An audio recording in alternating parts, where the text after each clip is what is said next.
Hello बच्चों,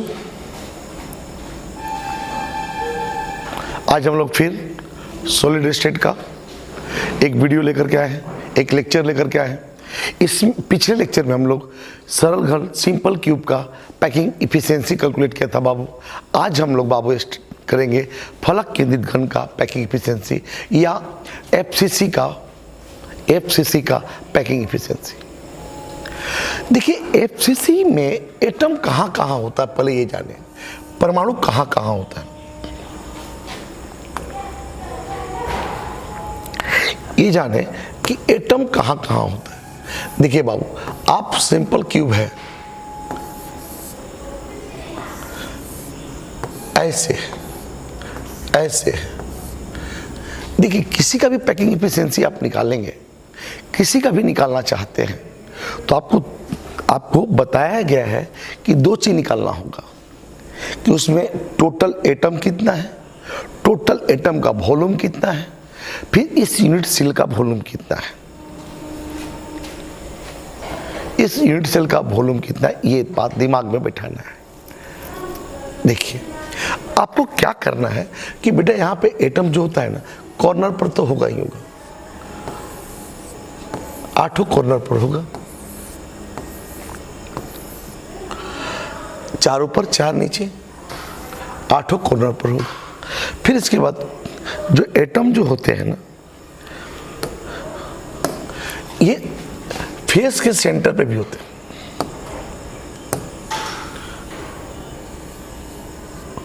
face के centre पर होते हैं।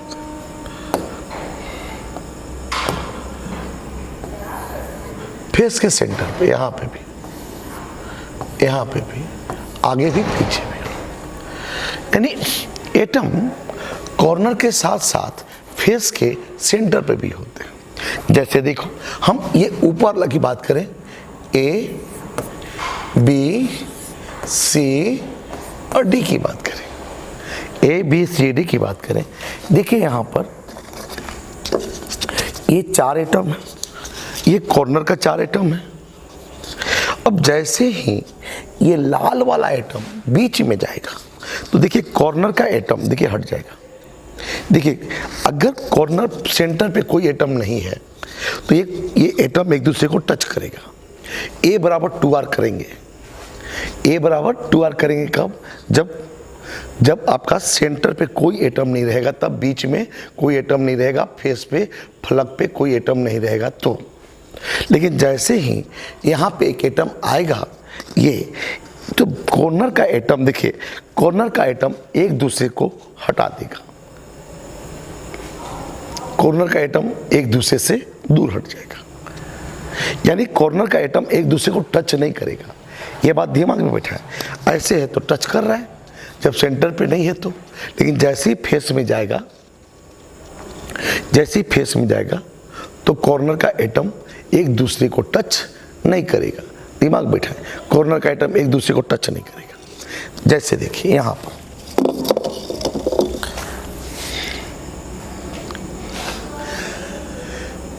ए बी सी डी है, यानी यहां से यहां के बीच की दूरी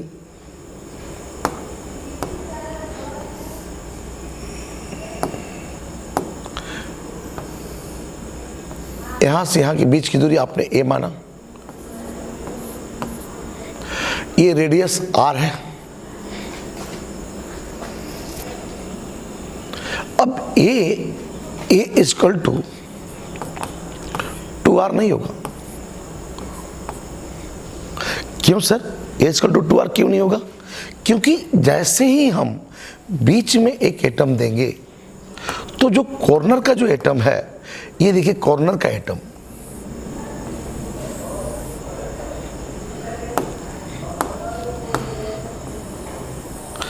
कॉर्नर का जो एटम है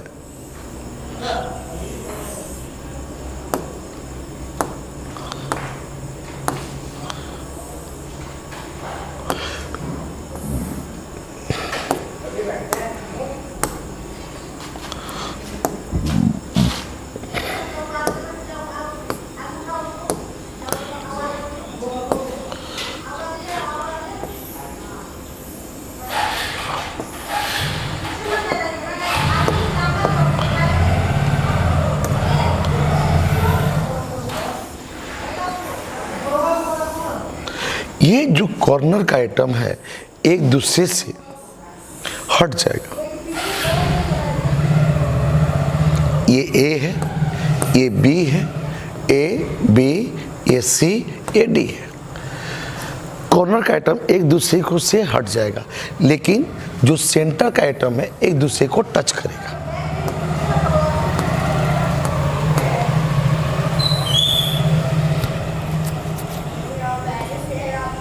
इसका मतलब ए और सी के बीच की दूरी आर आर आर आर, यानी ए सी के बीच की दूरी 4r होगा, 4r होगा। अब हम यहाँ पे पाइथागोरस प्रमेय, अगर यहाँ से यहाँ के बीच की दूरी हमने जाना a है, यहाँ से यहाँ के बीच की दूरी a होगा, तो पाइथागोरस प्रमेय से, पाइथागोरस थ्योरम से, पाइथागोरस थ्योरम से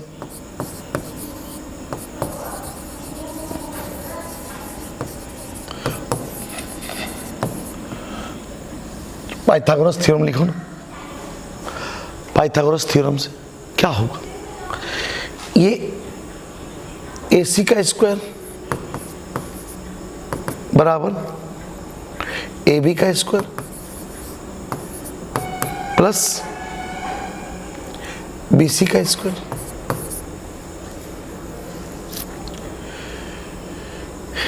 AC square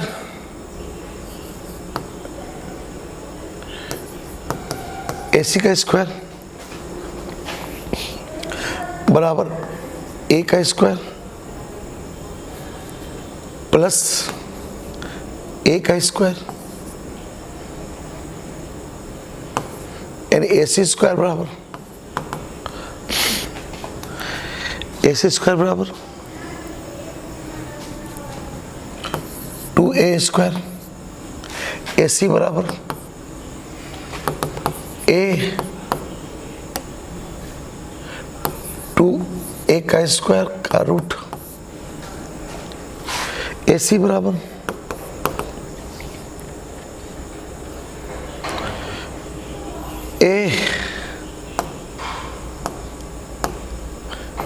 A root 2 A root 2। और आप क्या जानते हो, चूंकि टच कर रहा है सेंटर वाला कोने को एटम को टच कर रहा है, इसलिए AC बराबर 4r, 4 बराबर A रूट 2, A बराबर 4r बाई रूट 2, तो A बराबर क्या होगा, A बराबर 2 रूट 2r। याद रखना है बाबू यहाँ पर कि अगर FCC दिया हुआ है, तो FCC दिया हुआ है तो आपसे क्या पूछा जा सकता है कि रेडियस दिया रहे और एज लेंथ पूछेगा, या एज लेंथ देगा तो एटम का रेडियस पूछेगा। तो आप दोनों के बीच में रिलेशन याद रखना है यहाँ पर कि FCC में A बराबर होता है 2 रूट 2r।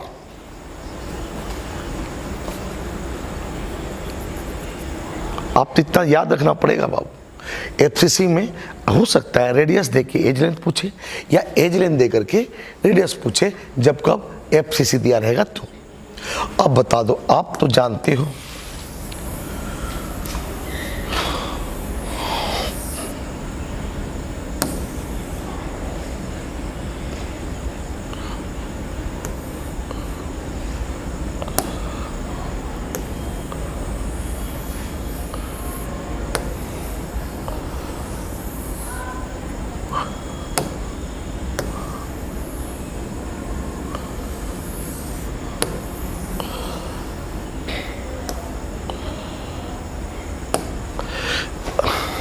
ठीक है।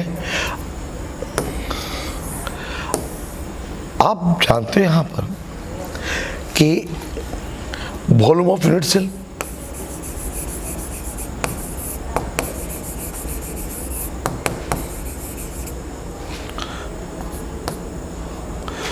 वॉल्यूम ऑफ यूनिट सेल बराबर A क्यूब। देखिए दोनों में डिफरेंस देखिए, सिंपल क्यूब में a बराबर 2r होता है, यहाँ पर फेस सेंटर्ड क्यूब में a बराबर 2r नहीं होगा, a बराबर होगा 2√2r। बस दोनों में अंतर क्या है, a सिंपल में a बराबर 2r और FCC में a बराबर होता है 2√2r।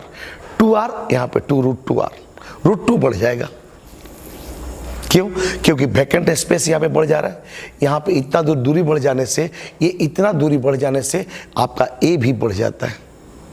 अगर ये टच करता, ये दोनों एक दूसरे को टच करता तो a बराबर 2r करते, लेकिन चूंकि टच नहीं कर रहा है तो दूरी यहाँ का गैप बढ़ जाएगा तो a बराबर 2r, √2 बढ़ जाता है। √2 टाइम्स क्या कर जाता है, बढ़ जाता है। अब बताओ यहाँ पे वॉल्यूम कितना है, AQ। AQ का मतलब 2√2 r का होल क्यूब। इसको करेंगे क्या चीज, 2 into 2 into 2 into √2 into √2 into √2, √2 into √2 बराबर 2, तो 2 2 2 2 4 8 16 √2, यानी कि क्या हो जाएगा यहाँ पे 16 √2 r क्यूब। वहाँ पे था 8 r क्यूब, सिंपल क्यूब में कल के वीडियो में देखेंगे 8 r क्यूब, यहाँ पे था 16 √2 r क्यूब। अब बाबू बताए हम वॉल्यूम ऑफ यूनिट सेल निकाल दिए। अब आप बताओ number of unit cell, number of atom,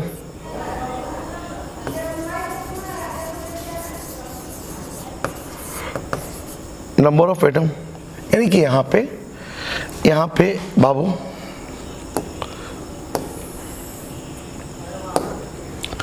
एकक कोष्ठिका का आयतन, एकक कोष्ठिका का आयतन। यहाँ पे प्रत्येक कोष्ठिका में FCC में परमाणु की संख्या,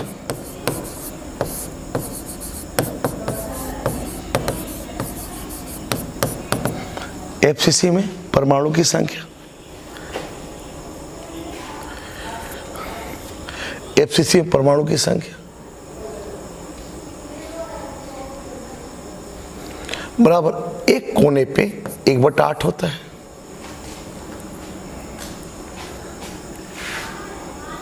एक कोने पे 1/8 होता है। ऐसे ऐसे 8 को कोना है, प्लस आप जानते हो एक फलक पे 1/2 होता है। एक फलक पे कितना होता है, 1/2 होता है। ऐसे ऐसे कितने फलक हैं, तो 6 फलक है, तो इंटू 6, ये कटा 1, ये कटा 3, यानी 1 + 3 = 4, यानी FCC में कुल परमाणु की संख्या बराबर 4। इसका लिंक आपको हम वीडियो में दे देंगे, आप इसे देख लेंगे जरूर। अब बताओ 4 परमाणु का आयतन कितना हो,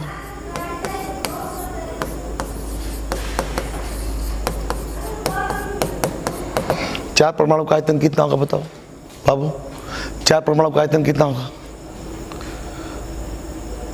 तो 4 परमाणु का आयतन, एक परमाणु का आयतन होता है तो एक परमाणु का आयतन में 4 से गुना कर देंगे। एक परमाणु का आयतन होता है 4/3 πr क्यूब, यानी कि 16 πr क्यूब बटा में 3।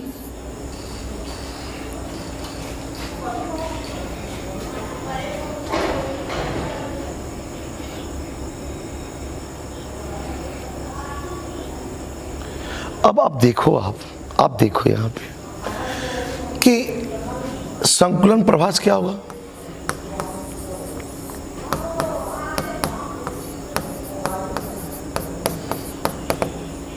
संकुलन प्रभास क्या होगा, क्या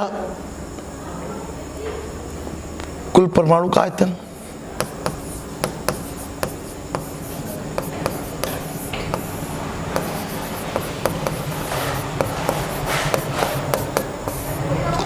बट्टा में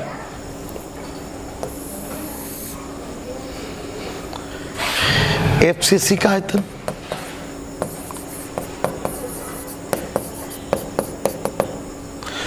कुल परमाणु का आयतन कितना है? तो 16/3, 16/3 पाई RQ बट्टा में बट्टा 16√2 RQ, यानी RQ से RQ कटेगा, 16 से 16 कटेगा, 3 नीचे आ जाएगा, संकुलन प्रभाज बराबर हो जाएगा पाई बट्टा में 3√2। पाई का वैल्यू होता है 3.14, 3√2 का वैल्यू होता है 1.414। इसको सॉल्व करेंगे तो हमारे पास आएगा 0.74। जब आप संकुलन क्षमता संकुलन प्रभाज निकाला 0.74, तो बताइए संकुलन प्रभाज निकाला कितना? संकुलन प्रभाज निकाला कितना आपने? 0.74। तो संकुलन क्षमता कितना होगा?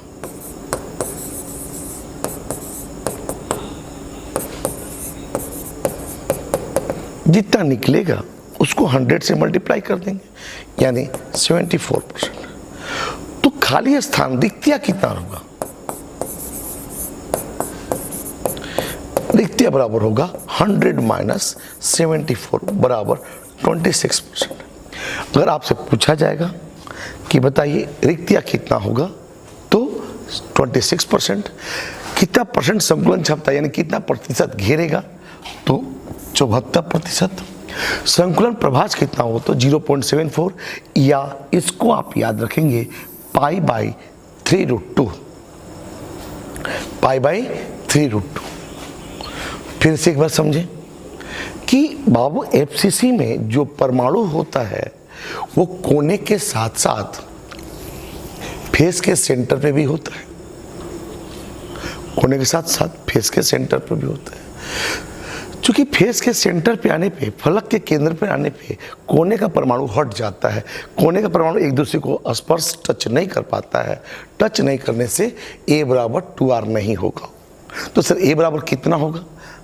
तो इसको देखने के लिए हम ऊपर वाला फेस को ले लिए, देखते जैसे ही ऊपर का बीच में गोला देंगे तो कोने का गोला हट जाएगा, लेकिन जो बीच का गोला है कोने के गोले को टच करेगा, यानी यहाँ से यहाँ तक की बीच का दूरी R, यहाँ केंद्र है तो केंद्र से इधर R, केंद्र से इधर R, यानी यहाँ व्यास 2R, AR, यानी टोटल 4R हो गया, यानी A और C के बीच की दूरी 4R हो गया। अब यहाँ पाइथागोरस थ्योरम लगाएंगे, पाइथागोरस प्रमेय लगाएंगे। तो पाइथागोरस प्रमेय लगाएंगे तो क्या होगा?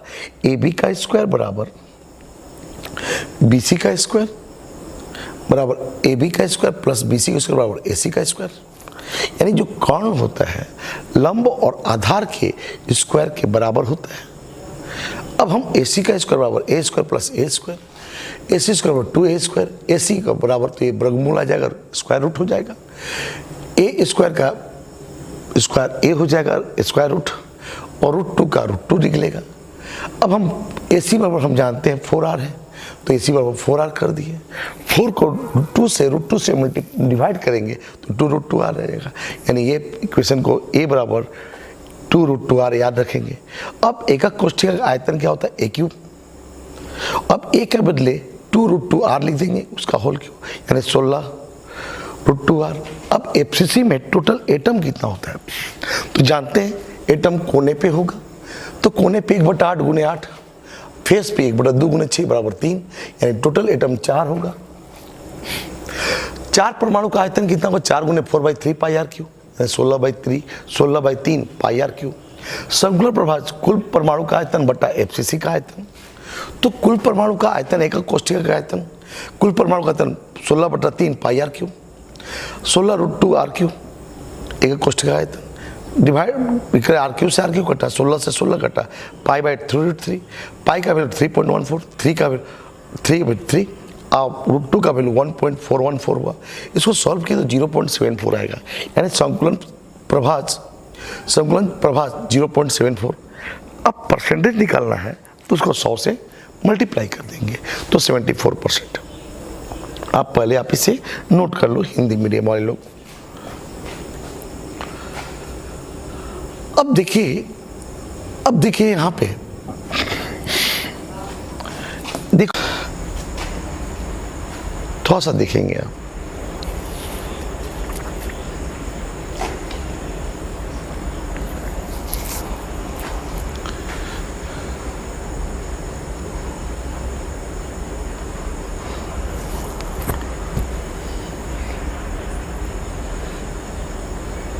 देखिए आप,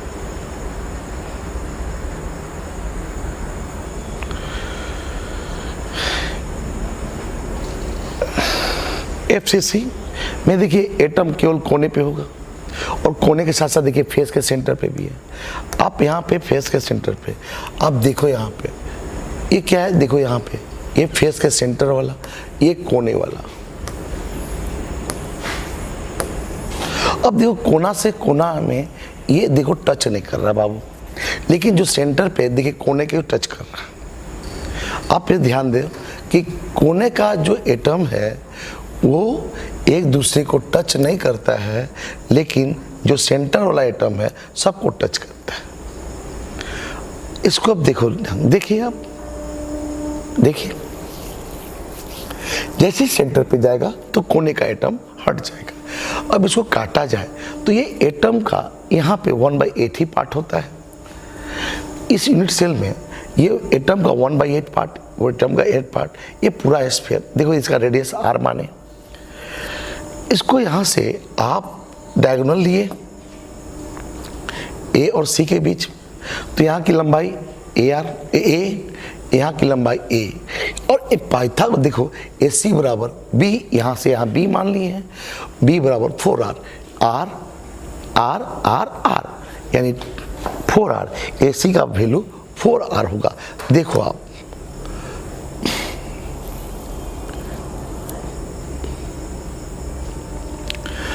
अब एक को कैलकुलेट किया जाए बाय पाइथागोरस थ्योरम से।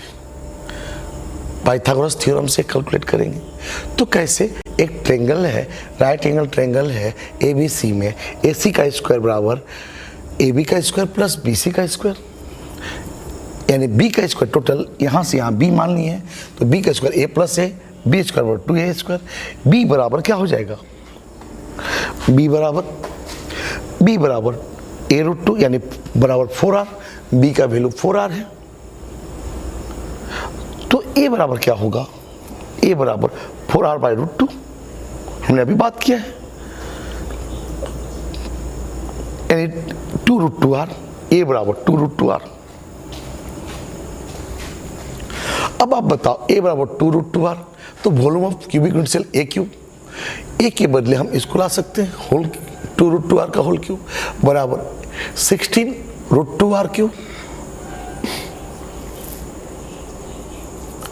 बराबर 16√2R क्यूब। अब बताओ वॉल्यूम, इसमें टोटल एटम की संख्या 4 है, कोने पे कितना 1/4, कोने पे 1/4 है, कोने पे 1/4, फेस पे 1/2, सॉरी 1/8 इंटू 8, 1/4, 1/2 इंटू 6, यानी कि आपका टोटल एटम की संख्या 4। अब ये 4 से 4 मल्टीप्लाई हुआ तो 16 पाई आर क्यूब/3। अब वॉल्यूम ऑफ क्यूब निकल गया, वॉल्यूम ऑफ 4 स्फीयर निकल गया। अब आप दोनों जानते हो, तो पैकिंग एफिशिएंसी निकल जाएगा, वॉल्यूम ऑफ 4 स्फीयर बटा में volume of cubic unit cell. अगर हम इसको 100 से नहीं बोले तो पैकिंग फ्रैक्शन होगा, तो आप पैकिंग एफिशिएंसी इसका वैल्यू 16 पाई√3 बटा 2√2 RQ, RQ से RQ कटेगा, 16 से 16 कट जाएगा,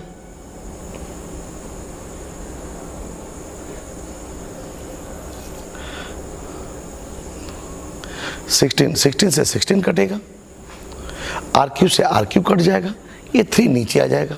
इसको सॉल्व करेंगे तो 74%। अब FCC को आप CCP भी बोल सकते हो, कल का पिछले लेक्चर में हमने दिया है। अब आप बताओ कि आप इसका पैकिंग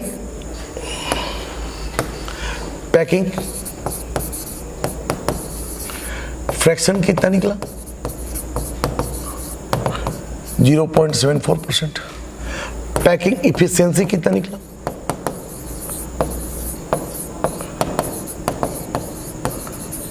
तो 100 से गुना कर देंगे तो वैकेंट स्पेस कितना मिलेगा? वैकेंट स्पेस कितना मिलेगा? तो 100 में से 74 को घटा देंगे, 26%। तो बाबू आप हम समझते हैं कि FCC का पैकिंग फ्रैक्शन को आप समझ गए होंगे। बाबू आप लोग इस वीडियो को नहीं समझे तो दोबारा देखें और इस चैनल को जरूर सब्सक्राइब करें और सभी दोस्तों को शेयर करें। Thank you.